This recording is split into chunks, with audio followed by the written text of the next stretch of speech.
Você sabe o que é TCE e quais cuidados devemos ter diante de um paciente com traumatismo crânioencefálico? Fala, enfermagem! Eu sou o professor Ivo Salles e nessa videoaula eu quero te ensinar em detalhes o que você precisa saber e os cuidados de enfermagem diante de um paciente com TCE. Isso mesmo, trauma crânioencefálico, paciente que porventura andando de moto caiu, bateu a cabeça sem capacete. O que é que a gente vai fazer com esse paciente? Quais os principais cuidados? Pois bem, isso e muito mais eu te conto nesse vídeo. Então, para você não perder nenhum detalhe importante, é super necessário que você assista esse vídeo completo, sem perder nenhum detalhe e anotando todas as informações. Então, não perde nenhum detalhe. Eu sou o professor Ivo Salles e seja bem-vindo ao Descomplica Enfermagem.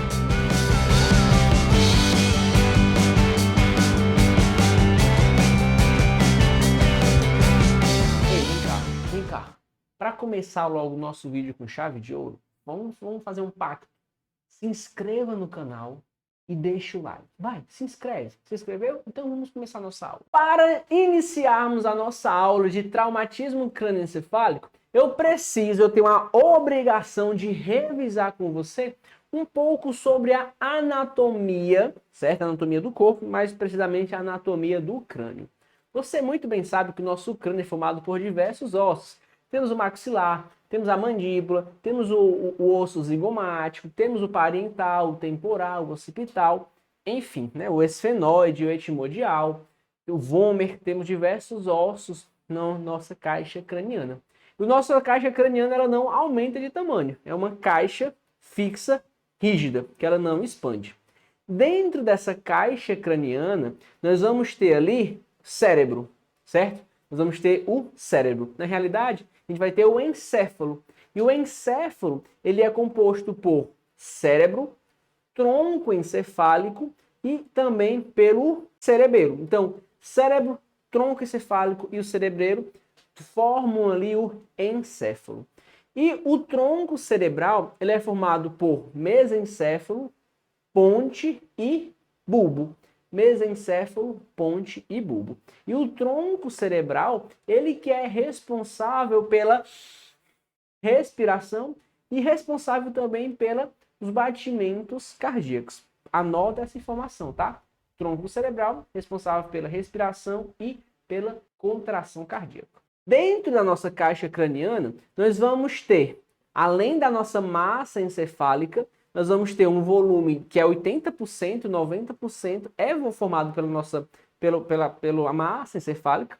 Uma pequena parte é formada por sangue, dentro das artérias e das veias, e uma pequena parte é formada por líquor, líquido céfalo-raquidiano, que é esse líquor que envolve todo o nosso sistema nervoso central a fim de evitar traumas, né? Ele está ali amortecendo possíveis traumas, tá? Então a gente tem líquor, cérebro e sangue. E além disso, nós temos 3 membranas que envolvem o cérebro, certo? Em volta do cérebro, de forma mais externa, em contato com o osso, na realidade com o periórteo, né? Diretamente em contato com o osso, nós temos a dura mater, tá? É muito fácil lembrar, dura mater está perto do osso, que também é duro. Então eu associo dessa forma. Em cima da dura mater, a gente vai ter vasos do tipo arteriais, certo? Então, osso, vasos arteriais e dura mater. Abaixo da dura mater, nós vamos ter a aracnoide, que ela vai ser de fato de forma assim meio que esponjosa, lembrando muito bem manteia de aranha. E por fim, a última camada que está diretamente em contato com o cérebro é a pia mater, tá? Saiba que acima da dura mater eu vou ter vasos arteriais e abaixo da pia mater, na realidade, abaixo da dura mater eu vou ter vasos venosos. Imagina agora o seguinte, vamos aqui uma situação hipotética de um jovem de 20 e poucos anos que está andando de moto sem capacete e ingeriu álcool, porventura caiu e bateu a cabeça. No momento em que há um trauma no nosso crânio, esse trauma gera ali uma lesão primária. Ivo, tem alguma coisa para se fazer diante desta lesão primária? Não. Diante da lesão primária, não tem o que ser feito. É o dano imediato no tecido. É um dano imediato no tecido cerebral. Agora, com o passar do tempo, vai acontecer uma lesão secundária, que ela muitas das vezes provém da lesão primária e ela é desencadeada por um resultado de uma hipóxia ou uma diminuição do fluxo sanguíneo. Pois bem, no nosso atendimento de enfermagem, os nossos cuidados é para evitar o dano secundário ao paciente com TCE. Porque com o dano primário, não tem o que fazer. Foi o dano imediato, é aquele dano, aquela contusão, pá, não tem o que fazer. Agora o dano secundário, sim. Esse dano secundário tem o que fazer e é ele que a gente vai, é para ele que nós vamos trabalhar para evitar possíveis danos. Agora lembra, teve um TCE, acontece o quê? Acontece um sangramento. Esse sangue, ele vai ocupar a caixa, né, do nosso crânio, certo? Ocupar a caixa do nosso crânio. Esse sangue, lembra que eu falei que o nosso crânio ele não expande? Logo, olha só o que é que vai acontecer. Vai acontecer um trauma. Rompeu, por exemplo, uma artéria ou uma veia e está saindo aí muito sangue. O líquor, ele vai ser diminuído naquele local. O sangue está aumentando. Ou então pode ser até um câncer também, mas como a nossa aula é de TCE, vamos dar o exemplo de um câncer, de um sangue, né? O sangue ele está aumentando o volume dele dentro de uma caixa torácica que não expande. O que é que está sendo comprimido nesse momento? O cérebro. O cérebro está todo apertado, todo apertado. Imagine um quarto de 16 metros quadrados, 4 metros por 4 metros. E só você dorme nele. Tá tranquilo. Agora, se eu colocar 50 pessoas nele, não, minto, se eu colocar 3 pessoas nele, dá para botar ali uma na rede, uma no chão. Se eu colocar 10 pessoas, fica mais complicado, né? 2 dormem na cama, 2 dormem na rede, 3 dormem no chão, fica um pouco mais complicado. Se eu colocar 50 pessoas, bem, não vai caber 50 pessoas dentro de um quarto e elas vão sair pela porta, né? O movimento natural, devido a uma pressão muito grande desse quarto, tende a sair pela porta porque é a única entrada. Nosso cérebro é da mesma forma. Imagina, o sangue está aumentando de tamanho, ocupando espaço do cérebro. O cérebro está lá, ó, todo apertadinho, todo apertadinho. Ele quer sair por algum buraco. Qual é o buraco que você tem no seu crânio? O maior forame. Lembra? Aqui na base do crânio a gente tem um foramezinho chamado de forame magno. Sabe o que é que passa no forame magno? O tronco encefálico. Exatamente o tronco encefálico que controla a respiração e batimento cardíaco. Então, devido a esse sangue, esse excesso de sangue que aumentou a pressão intracraniana, o seu cérebro todo apertado, ele precisa de um lugar para fugir. Esse lugar que ele foge é o forame magno. E o forame magno está o tronco encefálico. Então, o que é que vai acontecer? Ele vai pressionar o tronco encefálico. E esse paciente ele vai ter ali alterações na função respiratória. Ele vai apresentar uma taquipneia ou uma bradipneia. E aí lembra dos padrões respiratórios? Respiração de Cheyne-Stokes, respiração de bióticos, MAU, bradipneia, taquipneia, todas essas respirações ele vai apresentar. Quer dizer, algumas dessas respirações ele pode apresentar. E olha só que interessante. Eu falei para você que a pressão intracraniana ela está aumentada, porque agora eu tenho um volume a mais que não deveria estar ali. Ou seja, como se eu tivesse colocado muita gente dentro de um quarto pequeno. Beleza. Só que eu preciso irrigar esse cérebro. Eu preciso de fluxo sanguíneo para irrigar esse cérebro.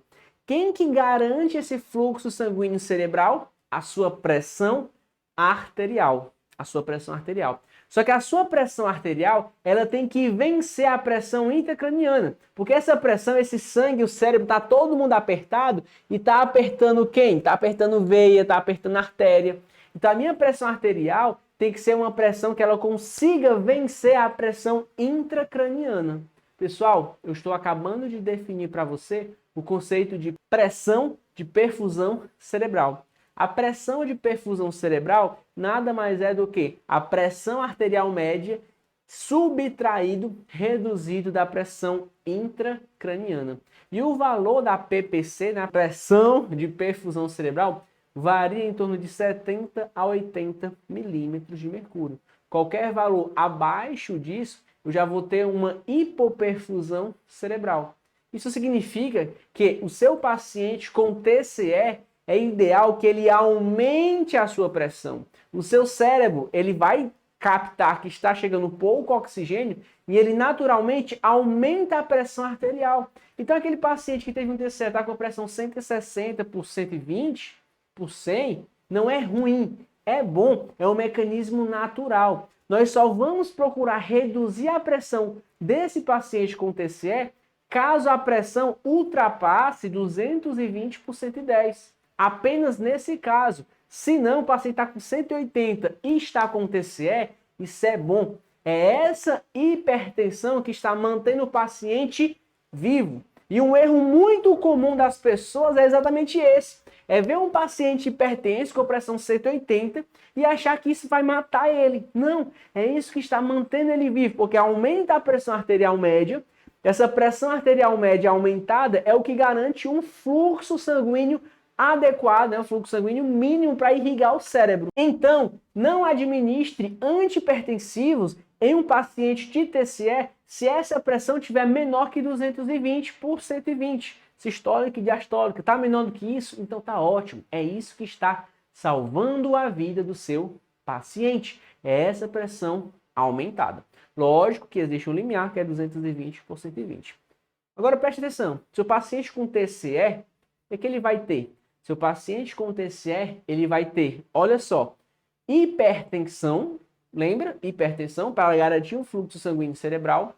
Como o cérebro pressiona a região do tronco encefálico, ele vai ter alteração da respiração. E na sua carótida, tem alguns receptores chamados baroreceptores que vão acabar promovendo uma bradicardia. Sim, ele percebe que a pressão está muito aumentada e ele promove uma redução dos batimentos cardíacos.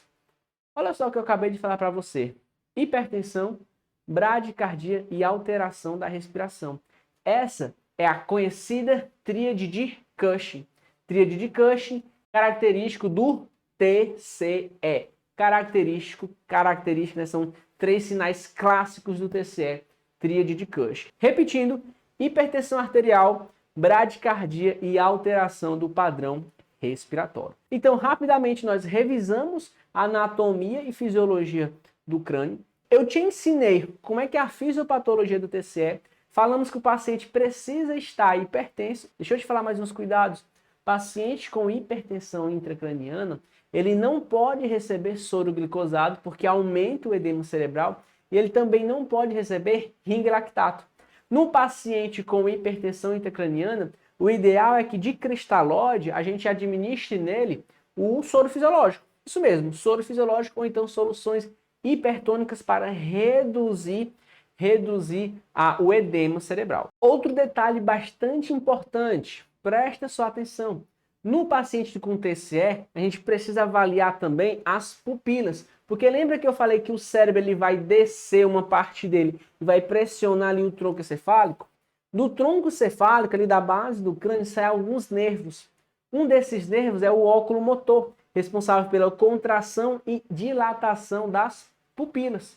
Então, significa que quando eu tenho pupilas não reagentes à luz, ou seja, pupilas midriáticas que não reagem à luz, ou pupilas mióticas que não reagem à luz, pupilas em qualquer tamanho que não esteja reagindo à luz, significa que esse paciente já está com sinais de herniação. Vale lembrar também que pacientes com suspeito, com fratura de base de crânio, vai apresentar sinal de guaxinim, que é aquela equimose periorbital, vai apresentar o sinal de Bartley, que é uma equimose retroauricular, vai apresentar rinorreia ou rinorragia, é sair líquor, o líquido cefalorraquidiano pelo nariz ou pelo ouvido, ou então o próprio sangue pelo nariz e pelo ouvido, certo? Esse paciente com TCE, a gente precisa evitar um trauma secundário. Trauma primário está feito, a gente precisa evitar um trauma secundário. Devemos ofertar oxigênio para esse paciente, certo? Já estou falando aqui do tratamento. ofertar oxigênio, máscara não inalante, 15 litros por minuto. Esse paciente a gente precisa manter ele hipertenso. Vamos correr volume? Que corra soro fisiológico, nada de soro glicosado, nada de ringelactato, apenas soro fisiológico. Esse paciente em um ambiente de terapia intensiva, ele vai receber um diurético seletivo do crânio, que é o manitol. Ele é um diurético seletivo e provavelmente esse paciente também passe por uma neurocirurgia para fazer essa drenagem desse sangue. Pensa que acabou? Não, não acabou mais não. Tem mais um detalhe que eu quero mostrar para vocês. Quando eu tenho sangramento dentro do crânio, e aqui já na parte do exame de imagem, há uma diferença quando esse sangramento é acima da dura mater ou abaixo da dura mater. Esse sangramento ele vai ser acima da dura mater, lembra? Acima da dura mater eu tenho mais artérias. Então vai ser um sangramento que ele vai ter uma aparência mais arredondada, como mostra aí na imagem. Então essa é uma imagem característica de um sangramento epidural. No sangramento subdural é diferente porque é um sangramento venoso. Então ele acompanha aí a caixa craniana, ele acompanha a calota intracraniana. Lembrando também que o TCE ele é dividido em leve, moderado ou grave. Quem vai falar isso é a escala de coma de Glasgow. Lembra da escala de coma de Glasgow? Se você não sabe aplicar, a gente tem uma aula no canal explicando passo a passo de como aplicar a escala de coma de Glasgow. Se a escala de coma de Glasgow der entre 15 a 13, é um TCE leve. Se o resultado for entre 12 a 9, é um TCE moderado. E se a escala de coma de Glasgow for menor do que 8, é um TCE grave. Inclusive, Glasgow menor do que 8 é uma das indicações da intubação. Agora sim a gente vai encerrar a nossa aula e eu te garanto que esse foi um resumo topíssimo de TCE. Talvez uma aula de 1 hora não te ensine o que eu te ensinei em 15 minutos. Pessoal, se eu conseguir te ajudar de alguma forma, se você aprendeu alguma coisa nova nessa aula, vou pedir para você, clicar aqui mesmo, no botão de gostei. Clica aqui no botão de gostei. Quando você clica no botão de gostei, o YouTube entende que esse é um vídeo bom e acaba indicando ele para mais pessoas. Além disso, você não pode, né? Você não pode chegar até aqui e não estar inscrito no canal. Inscreva-se no canal Descomplica a Enfermagem e clica aqui, Clica aqui. Para quê? Para maratonar. Vai. Vamos maratonar os vídeos de urgência e emergência. Vai lá, clica aí. Tá esperando o quê? Ei, tá esperando o quê? Clica logo, vai. Clica.